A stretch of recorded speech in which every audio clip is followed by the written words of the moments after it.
True alt bio energy IPO के अंदर listing के बाद क्या करें, क्या इसको होल्ड करें, क्या इसको सेल करें या फिर फ्रेश बाय अपॉर्चुनिटीज के अंदर बन सकती है, चलिए जानते हैं। अगर अलॉटमेंट आया है तो एक बार कमेंट करके जरूर बताना। ट्रू ऑल्ट बायो एनर्जी ऐसी कंपनी थी जिसके लिए मैं पर्सनली बहुत ज्यादा एक्साइटेड था और जब इसका सब्सक्रिप्शन वन टाइम भी नहीं हुआ था, काफी लोग बोल रहे थे, मैंने उसी टाइम पे बोल दिया था कि मैं इसको अप्लाई करने वाला हूं। एट द एंड आप देख सकते हो क्यूआईबी इसके अंदर 165 टाइम्स से ऊपर सब्सक्राइब हुआ है। तो ऐसा क्यों था कि मैं इसके लिए पहले से एक्साइटेड था? ऐसा क्यों था? मैंने इनिशियली ही आपको बोल दिया था कि इस आईपीओ में अप्लाई करने वाला हूं। ग्रे मार्केट प्रीमियम इसका 17% के आसपास चल रहा है, बट मैं आपको बता दूं कि मैं इससे पर्सनली बहुत ज्यादा एक्सपेक्ट कर रहा हूं। क्या लिस्टिंग पे ही एक्सपेक्ट कर रहा हूं? नहीं, लिस्टिंग अपने हाथ में नहीं है, लिस्टिंग मार्केट सेंटीमेंट के ऊपर होती है, बट ओवरऑल में इससे काफी ज्यादा अच्छे रिटर्न्स एक्सपेक्ट कर रहा हूं। और इसका रीजन है, जैसा कि आप सभी को पता होगा, एथेनॉल E20। कितनी भी कंट्रोवर्सी हो जाए, कितना भी कुछ हो जाए, लेकिन एक चीज तो आप भी समझते होंगे कि कोई भी ऐसा सेक्टर जिसको गवर्नमेंट फोकस करे, जिसको गवर्नमेंट सपोर्ट करे, जिसके अंदर गवर्नमेंट खूब ज्यादा इंटरेस्टेड हो, तो उस सेक्टर को अल्टीमेटली ग्रो करना ही है। और ये एक ऐसा सेक्टर है जिसके पीछे नितिन गडकरी जी हाथ धो के पड़े हुए हैं।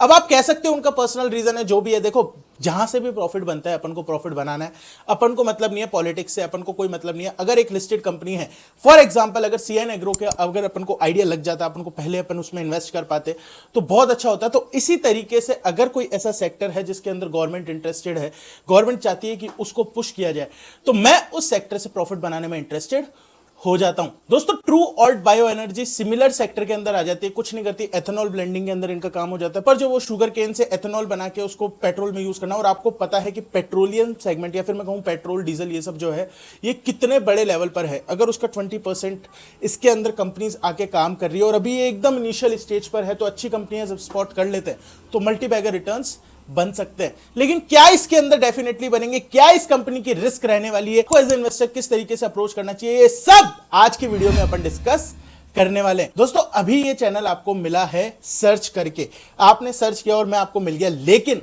आगे भी अपना साथ बना रहा है, उसके लिए कुछ नहीं करना, आपको सब्सक्राइब करना है। और आपको जितने भी आईपीओ होते हैं उनके फाइनल डिसीजन, लिस्टिंग स्ट्रेटेजी सब 1 मिनट में जनरली आपको मिल जाता है। तो आपको इस चैनल को सब्सक्राइब कर लेना है। ट्रू ऑल्ट एनर्जी की फाइनेंशियल्स की बात करते हैं। दोस्तों, रेवेन्यू 50% से आसपास बढ़ा है, लेकिन प्रॉफिट आफ्टर टैक्स 3.6 टाइम्स के आसपास बढ़ा है। पीई रेशियो जिस पे कंपनी आना चाह रही है वो 30 के आसपास हो जाता है। वैसे अगर गवर्नमेंट को सपोर्ट नहीं होता, कुछ नहीं होता, तो मैं आपको जरूर कहता कि किसी भी एनर्जी या कमोडिटी सेक्टर के लिए पी जो है काफी ज्यादा हो जाता है, लेकिन क्योंकि इसको गवर्नमेंट सपोर्ट करिए तो चलो ठीक है, एक बेनिफिट ऑफ डाउट दे सकते हैं। हालांकि प्रॉब्लम यही है कि जो पीई रेशियो निकल के आ रहा है वो करंट फाइनेंशियल्स के हिसाब से आ रहा है, करंट फाइनेंशियल्स बढ़ के आ रहे हैं। बेसिकली 3.6 टाइम ऑलरेडी प्रॉफिट हो चुका है, उसके ऊपर भी 30 का पी मांग रही है, तो कंपनी सस्ते में नहीं मिल रही है। अपन को थोड़ा सा ओवर वैल्यूएशन की तरफ ही नजर आता है, लेकिन क्योंकि डिमांड इतनी अच्छी है तो अपन एक बार को इसके अंदर रह सकते हैं।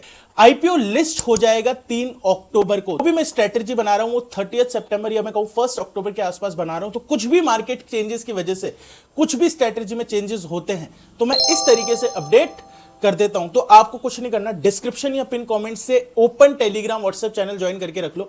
देखो, सिंपल सी बात है, यहां पर आकर लेवल्स बताना अपने एनालिसिस के हिसाब से अलग बात है।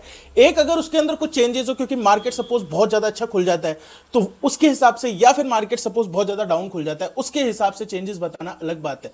तो वो मैं अपने चैनल पर अपडेट कर देता हूं। ऑब्वियस सी बात है कि मैं उसके ऊपर इमीडिएट वीडियो बना के नहीं डाल सकता, तो उसको ज्वाइन करके आप रख लेना, वरना हो सकता है कई आईपीओ में आप फंस भी जाओ। जैसे जारो के अंदर मैंने क्लियरली अपडेट कर दिया था कि मैं 10 बजे इसके अंदर एग्जिट ले लूंगा अगर मैंने लिया है तो वो वाली चीज हो जाती है। ऐसे जितने भी आईपीओ थे उन सबकी स्ट्रेटेजी मैंने अपडेट कर दी थी, तो इसलिए आपका ज्वाइन करना बहुत ज्यादा इंपॉर्टेंट हो जाता है, वरना आप किसी भी आईपीओ में, इसमें ही नहीं किसी भी आईपीओ में फंस सकते हो। अब अगर ट्रू ऑल्ट बायो एनर्जी की बात की जाए तो दोस्तों, एज अ आईपीओ इन्वेस्टर 20% से ऊपर का इसके अंदर गेन मिलता है और मेरे पास पैसे ही नहीं है आगे लगाने के लिए, मेरे को प्रॉफिट बुक करना जरूरी है, तो 5% का स्टॉप लॉस रख के मैं इसको ट्रेल करूंगा। टारगेट्स इसके अंदर 20, 25, 30% तक के रहने वाले हैं। लेवल्स में बताऊं तो 500 रुपीज का ये शेयर है, ऑलमोस्ट 496 का इसका प्राइस बैंड है। तो अगर 600, 620, 650 तक के टारगेट्स इसके अंदर रहने वाले हैं, वहीं पे अगर ये 20% या मैं कहूं 10% पे लिस्ट होता है तो 550 का स्टॉप लॉस रख के अपन इसको ट्रेल कर सकते हैं। शॉर्ट से लॉन्ग टर्म इन्वेस्टर हो जिसके पास पैसे हैं कि वो रख सके। देखो, एक चीज समझो, अगर आपको मेरे से कोई डाउट भी पूछना है ना, तो पहले अपनी कैटेगरी डिफाइन करो कि सर मैं एक आईपीओ इन्वेस्टर हूं, मुझे रिस्क नहीं लेना, अब आप बताओ मुझे क्या करना है। वहीं पे अगर आप शॉर्ट से लॉन्ग टर्म में जो एक पोर्टफोलियो बना के बैठा है, तो वो मुझसे पूछेगा सर मेरा पोर्टफोलियो है, क्या ये मेरे पोर्टफोलियो में फिट बैठता है क्या। देखो, आप जब तक खुद को नहीं जानोगे, सामने वाला आपकी हेल्प नहीं कर सकता। मैं आपकी हेल्प तभी कर सकता हूं जब आपको अपनी कैटेगरी पता है। अगर आपकी रिस्क एपेटाइट नहीं है, आप रिस्क नहीं ले सकते 5% का, आपके पास अलॉटमेंट आया है, इसके अंदर बुक करो, बाहर निकलो, मजे करो, बात खत्म। वहीं पे अगर आप ऐसे हो जो थोड़ा सा रिस्क ले सकता है, जिसके पास पोर्टफोलियो है, जो मार्केट को थोड़ा सा समझता है, उसके लिए फिर एक डिफरेंट स्ट्रेटजी हो जाती है। अब आप ध्यान से सुनो, अगर आप रिस्क ले सकते हो, आप पोर्टफोलियो में एक स्टॉक ढूंढ रहे थे, तो आप इस शेयर को देख सकते हो अभी। क्या लॉन्ग टर्म के लिए 1, 2, 5, 10 साल के लिए मैं इसको रखूंगा? नहीं, क्योंकि गवर्नमेंट पॉलिसी भी इस तरीके से वर्क नहीं करती कि वो 10 साल तक सेम सेक्टर को सपोर्ट करे। तो मैं भी इस तरीके से काम नहीं करता। अगर मुझे लग रहा है अभी सपोर्ट कर रही है गवर्नमेंट, अभी मेरे को लेवल्स अच्छे मिल रहे हैं, तो मैं अभी इसके अंदर इंटरेस्टेड हो जाता हूं। बेसिकली अगर मैं शॉर्ट से लॉन्ग टर्म इन्वेस्टर हूं और मेरे पास फंड्स की कमी नहीं है आगे आईपीओ लगाने के लिए, तो मैं इसको होल्ड करूंगा। किस टारगेट्स के लिए? 600, 650, 700 तक के टारगेट्स के लिए। जी हां, स्टॉप लॉस मेरा इसके अंदर रहने वाला है 550 का। अगर इसके अंदर कुछ भी चेंजेस होते हैं, अगर इसके अंदर लगता है कि मार्केट कंडीशंस की वजह से जल्दी एग्जिट लेना है, या फिर इसके अंदर लगता है कि मार्केट कंडीशंस की वजह से एक अच्छी अपॉर्चुनिटी और बन सकती है, तो मैं ओपन टेलीग्राम व्हाट्सएप पे शेयर कर दूंगा, उसको जरूर से ज्वाइन करके रख लेना। फ्रेश बाय अपॉर्चुनिटीज के अंदर बन सकती है, डेफिनेटली इस कंपनी के अंदर फ्रेश बाय अपॉर्चुनिटी बन सकती है। रीजन बताता हूं मैं आपको। मार्केट आपको पता है कि अभी बहुत ज्यादा वॉलेटाइल हो रखा है। अच्छे आईपीओ भी अभी आपको या तो एकदम फ्लैट लिस्टिंग या फिर लिस्टिंग के बाद नेगेटिव जाते दिख रहे हैं। तो इस वजह से इस आईपीओ के अंदर, या मैं कहूं रिसेंट में जो आईपीओ लिस्ट हुए हैं, उनके अंदर भी कुछ आईपीओ ऐसे हैं जो मैंने अपनी कम्युनिटी के साथ भी शेयर किए, जो हम 4 to 6 मंथ्स के लिए रख रहे हैं और उसके अंदर फ्रेश पोजीशन भी बना रहे हैं।